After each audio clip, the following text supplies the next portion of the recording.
Shalom, shalom. This video is about the prophet portion from Parashat Miketz. It's from Zechariah chapter 2 to chapter 4 verse 7, and it covers four of the many visions that Zechariah had. Note that the visions in the text is actually slightly wider than the verses listed from chapter 2 verse 14 to 4 verse 7. So we really need to include the visions in its completeness and read a little bit wider than just chapter 2 verse 14 to 4 verse 7.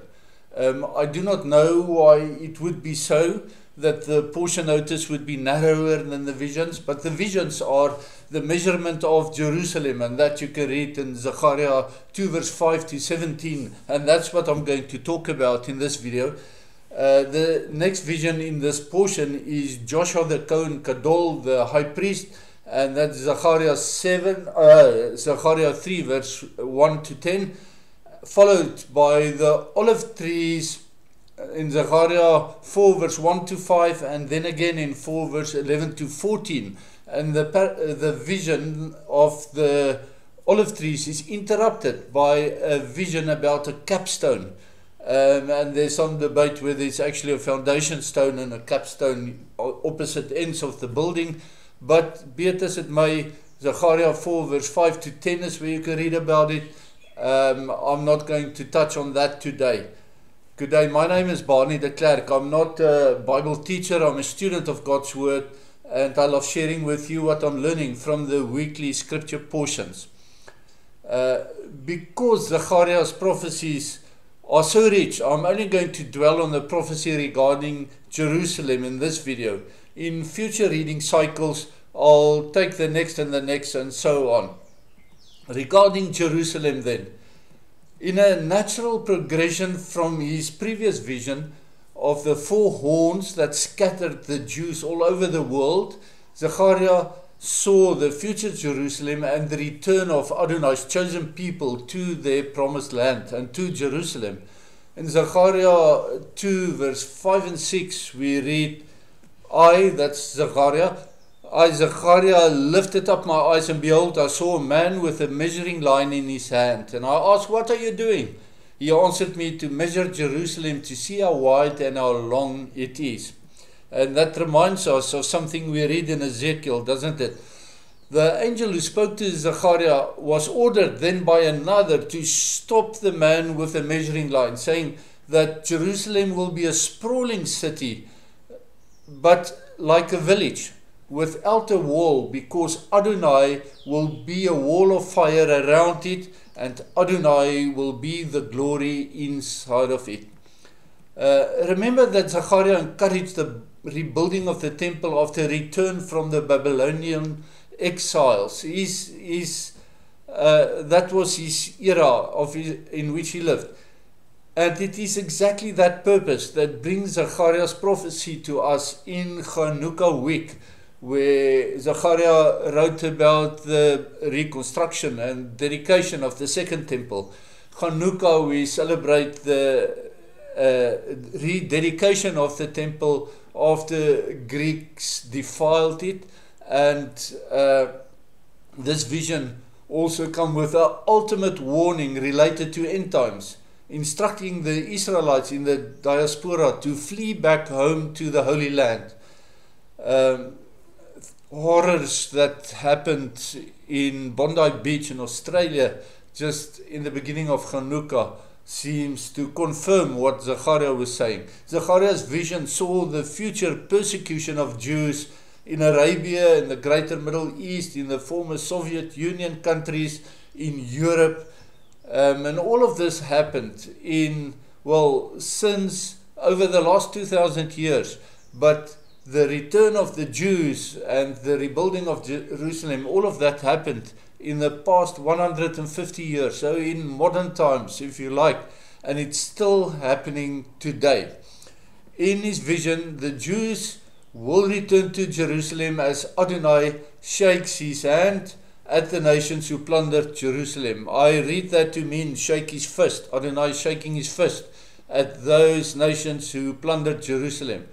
And those nations Adonai said, will become plunder to their own servants. And to me, that sounds like a popular uprising of sorts, probably referring what we have visited or what we have witnessed during the Arab Spring and now progressively throughout Europe and Britain. Yes, it is payback to the Greeks and to the Romans and to the other European countries and the Britons and even more. Albanese's Australia and Ramaphosa of South Africa will not sit this wrath out. They are marked. Zechariah 2 verse 12 statement that whoever touch Israel touch the apple of Adonai's eye is the fulfillment of Adonai's promise to Abraham, Isaac and Jacob in Genesis 12 verse 3, Genesis 26 verse 2 to 6 and Genesis 27 verse 29, that whoever curses Israel will be cursed. Take note, you cursers. In Zechariah 12 verse 9, Adonai confirmed that he will destroy the nations who come against Israel. Take note, you cursers. The vision confirms that after the destruction of Jerusalem by the Babylonians and by the Romans in 70 AD, and also repeated by the Ottoman Turks and by the Crusaders, God sent an angel to measure the city. This reads as if it refers to the current city of Jerusalem, a sprawling city without walls or overflowing its walls, but it also refers to the new Jerusalem to come. Zechariah did not record the measurements, but it was given to Ezekiel in a parallel prophecy to record. Not that the actual size matters too much. It will be sized according to the needs of its future inhabitants. That's what the Bible says. The primary future inhabitant is Adonai himself, in the person of Yeshua, the Messiah. He will be the glory of the city. He will provide a fiery defense against all enemies. And you can read that Zechariah 2 verse 9, Revelations 21 verse 11, and Revelations 21 verse 22 and 23. The inhabitants will be the returnees who made Aliyah from the daughter of Babylon, Zechariah says. But it refers to the whole world. The nation of Israel will be and are being regathered from the four corners of the world to return to the Holy Land and to the Holy City. In His wisdom, God is calling them to His fold before He deals with Babylon and with the world, as the stage is being set up for the Ezekiel 38 war, which you may know is the Gog-Magog war. It's the first of two Gog-Magog battles. This is why Zechariah uses God's name of Adonai Tsevaot. It means the Lord of the heavenly armies, the commander of the heavenly armies. It refers to God in His battle armaments, preparing to smite the Babylonites and the rest of Israel's enemies as well. Zechariah even named the weapon that God will use, i.e., he said Babylon's own servants will plunder it. And as I said, the weapon that stems from Islamic migration has already begun its bloody work in the nations that are enemies of Israel. But the text can be read differently as well. In Zechariah 2 verse 12 and 13, it reminds us of Israel's exodus from Egypt some 3,500 years ago. The Aliyah from Babylon refers directly in Zechariah's thoughts, but the pre and post 1948 Aliyah also applies and is valid to read into the text. The formerly enslaved people will plunder the godless masters who they were forced to serve. This refers specifically to the persecution suffered by the Jews in the former Soviet Union, in Spain, in France, in England, and everywhere else during the past almost 2,000 years. In such a reading, whilst Islamic migration will inflict the destruction of those enemy nations, somehow the wealth of those nations will come to Israel, i.e., it will be carried away by the Jews making their Aliyah back home. Zechariah's third vision then showed the return of the king who lived amongst his people in Jerusalem, as Emmanuel.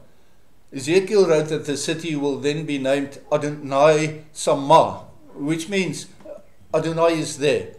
You'll notice that Zechariah 2 verse 14, it is Adonai talking in the first person. So we know that it was Adonai Yeshua talking to Zechariah. Then many nations will bend their knees and will finally understand that Adonai's salvation plan, as they join themselves to Adonai as adoptees into Adonai's people, which is Israel, not the church. That's another lie. Pre-incarnate Adonai, I don't like using that word, but for lack of a better word referring to Adonai talking to Zechariah, it is pre-incarnate Yeshua, Adonai the Messiah. He added to Zechariah, then you will know that Adonai Tsevaot, the commander of the heavenly armies, has sent me to you. So scripture indicates that Yeshua also is known as Adonai Tsevaot. It's one of the many crowns that he wears. And the language serves to confirm the complex single plurality of God. We cannot define him, we cannot understand him. The Trinity is humankind's best attempt to do so. And remember that he is one, as we know from the Shema prayer. Shema Israel, Adonai Eloheinu, Adonai Echad. Listen, O Israel, Adonai our God, Adonai is one.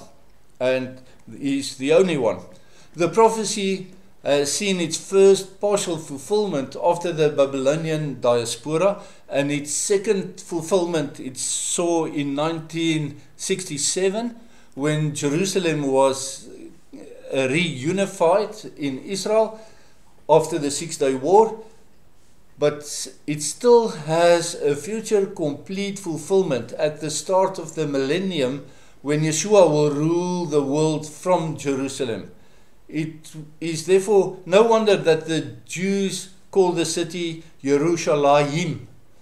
The prophetically loaded name, it's a prophetically loaded name, as the im suffix indicate that there are two Jerusalem cities. It indicates duality. Yerushalayim, the im, indicate two, and it refers to the earthly Jerusalem and to the heavenly Jerusalem, which will be the future city when it descends from the cloud to rest where the current city is. From Zechariah's prayer, remember, he asked the man with a measuring rod that, where are you going? And the man said, I'm going to measure Jerusalem. We too can ask Adonai about the things that we observe in this world. Where are you going with these things? We look at increasing chaos in the world, on violence, on a lack of love, on wokeness. And this is the days of Noah, the earth is filled with violence. The day of Lot, the earth is filled with wokeness. So we can ask Adonai, where are you going with this? The same as Zechariah asked in his prayer when he saw this vision of Jerusalem. And the answer to that question is written. It is written.